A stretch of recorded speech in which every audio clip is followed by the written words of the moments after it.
Eto mga bossing, para po ito sa mga sumusubaybay kay Cuadro Alas Casimero. Ito nga po ang pinaka-latest update. Bali, papuntang Cebu na nga po ngayon ang ating pambato na si Cuadro Alas para ito dumalo sa Combate 16. Bali, boxing event nga po ito ng Treasure Boxing Promotion na si Masayuki Ito at ang Omega Boxing Gym. Rematch nga po mamaya nila Froilan Saludar at ang Japanese na si Keita Kurihara para ito sa OPBF.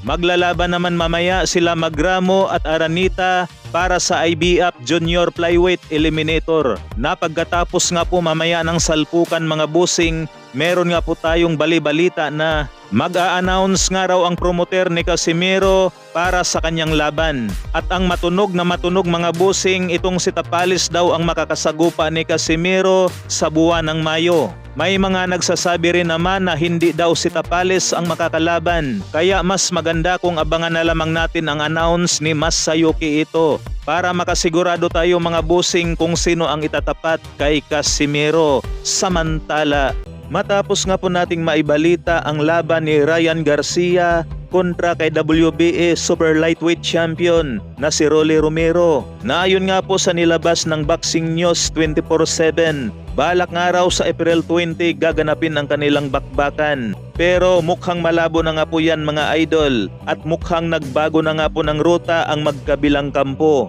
Dahil sa kapapasok lamang na balita, ang bata ni Sean Gibbons na si Isaac Pitbull Cross ang makakalaban ni Rolly Romero. Ngayong Marso at 30 na nga po ito mga idol sa Las Vegas.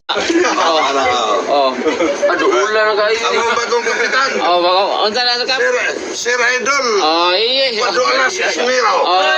Kakita na. Panapli na yan, Dali, magpadapli. Dali, magpadapli. Otrong picture, ang kay Wami na kaapil.